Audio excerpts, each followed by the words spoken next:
बांग्लादेश में 5 जनवरी को 5 घंटे के अंदर अंदर 2 हिंदुओं की हत्या कर दी और बेरहमी से हत्या हुई। ये तस्वीरें भी ऐसी कि आपको दिखा नहीं सकते। एक हिंदू पत्रकार राणा प्रताप बैरागी की जिहादियों ने गोली मारकर हत्या की। हिंदू दुकानदार मोनी चक्रवर्ती को जिहादियों ने चाकू घोंपकर मार डाला। मोनी चक्रवर्ती नरसिंहदी जिले के 4 सिंदूर बाजार में किराने की दुकान चलाते थे। जयसौर जिले के मोनीरामपुर में हिंदू पत्रकार राणा प्रताप बैरागी की गोली मारकर हत्या की। 5 घंटे के अंदर बता रही हूं। शाम 5 बजे एक हिंदू मारा गया। रात 10 बजते बजते मोनी चक्रवर्ती एक और हिंदू मारा गया।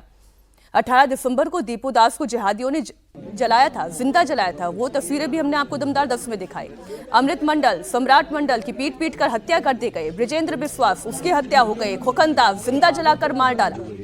राणा प्रताप, मोनी चक्रवर्ती, कितने नाम ले, लगातार नाम लेते चले जा रहे हैं। बांग्लादेश में हिंदू मारे जा रहे हैं और इस खौफ का अंत कहां पर है नहीं पता। बांग्लादेश में और सिर्फ आम हिंदू अनसेफ नहीं है, जो हिंदू अधिकारी हैं वो भी सुरक्षित नहीं है। बांग्लादेश में हिंदू महिला डीसी अन्नपूर्णा देवनाथ पर जानलेवा हमला किया गया।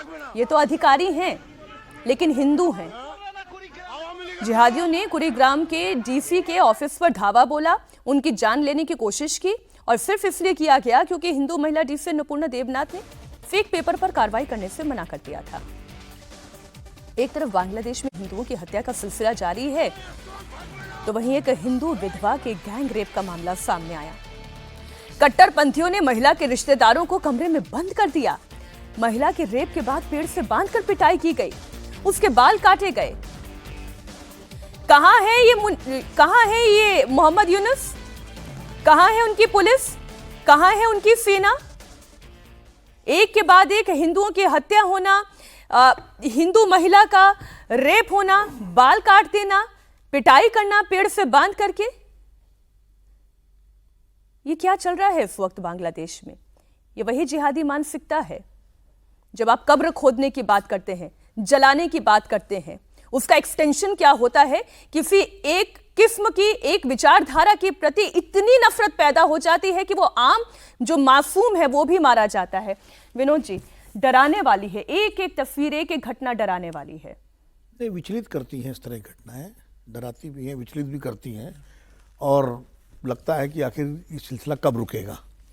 मोहम्मद यूनुस की सरकार हम लोग रोज डिस्कस करते हैं, पूरी तरह से असफल है इस मामले में। और देखिए, हत्या, बलात्कार किसी की भी हो वो जघन्य है और यहाँ तो टारगेट करके अब कर रहे हैं। मुझे लगता है कि सिर्फ पुलिस और प्रशासन की बात नहीं, जैसे इस महिला की घटना में सोच रहा था, इस महिला के साथ जब ये घटना हुई होगी तो कोई बस्ती होगी, गांव होगा जहां भी ये घटना हुई है, बाकी लोग क्या कर रहे थे? मान लीजिए यही मैं कह रहा हूँ, मान लीजिए 1% भी मान सकते हैं पुलिस थाना दूर है, नहीं सूचना पहुंचने में देर हो गई 1%, लेकिन लोग तो थे वहाँ। पब्लिक, अगर मान लीजिए 2 आदमी 4 आदमी बदमाश कुछ किसी महिला के साथ बदसलूकी कर रहे हैं और इस तरह की गैंगरेप घटना हो रही, तो बाकी गांव, बाकी बस्ती वाले भी तो, उनको भी तो आना चाहिए कम से कम, पुलिस को तो आना ही चाहिए। तो कहीं ना कहीं मुझे लगता है बांग्लादेश में इस वक्त जो स्थिति है वो बहुत ही ख़राब है। और यह है कि अगर आपने टारगेट करके किसी हिंदू पुरुष को पकड़ लिया है, महिला को पकड़ लिया, तो बाकी लोग खामोश हो जाते हैं। ये स्थिति पहले नहीं थी बांग्लादेश में, लेकिन अब पिछले 1.5-2 साल से ज़्यादा ख़राब हो गई है। और अब मुझे लगता है कि जिस तरह की घटनाएं हो रही हैं, ये कब तक ये मामला, इस मामले को, इस तरह के मामलों को बिल्कुल संयुक्त राष्ट्र संघ मानवाधिकार आयोग में ले जाना चाहिए। भारत सरकार को ले जाना चाहिए। और कौन ले जाएगा? बांग्लादेश तो ले नहीं जाएगा, वहाँ के संगठन जो है उनकी हालत बहुत ख़राब है। तो ये भारत सरकार को ये मामला संयुक्त राष्ट्र संघ मानव अधिकार में ले जाना चाहिए। इस तरह जो टारगेट हत्याएं हो रही हैं, खाली बयान देने से काम नहीं चलेगा। इसमें निश्चित रूप से कोई, चूंकि भाई ठीक है दूसरा देश है, हम हस्तक्षेप नहीं कर सकते, करना भी नहीं चाहिए, लेकिन कम से कम अंतर्राष्ट्रीय समुदाय का ध्यान तो आकर्षित कर सकते हैं, अंतर्राष्ट्रीय समुदाय से दबाव डलवा सकते हैं। इसलिए मैं कहता हूँ बार बार, क्या दबाव होगा? एक ऐसी मृत संस्था है वो जहाँ ठीक है, अमेरिका का प्रयास तो करना पड़ेगा ना।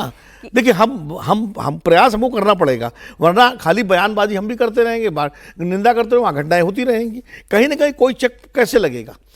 चेक और बैलेंस तो करना पड़ेगा। चेक तो करना पड़ेगा। अब आप ठीक है इंटरवेंशन नहीं कर सकते सीधे, चूंकि अंतर्राष्ट्रीय कानून है। अब अमेरिका तो है नहीं कि आप उठा लाएं जाकर के मोहम्मद यूनुस को, जैसे वो जाकर वेनेजुएला में उठा लाए, मादुरो को उठा लाए, लेकिन कम से कम जो संस्थाएं अंतर्राष्ट्रीय हैं और जिनका दबाव कुछ प्रतिबंध लगे, कुछ तो कुछ कोई कहीं ना कहीं कुछ एक्शन तो होना चाहिए।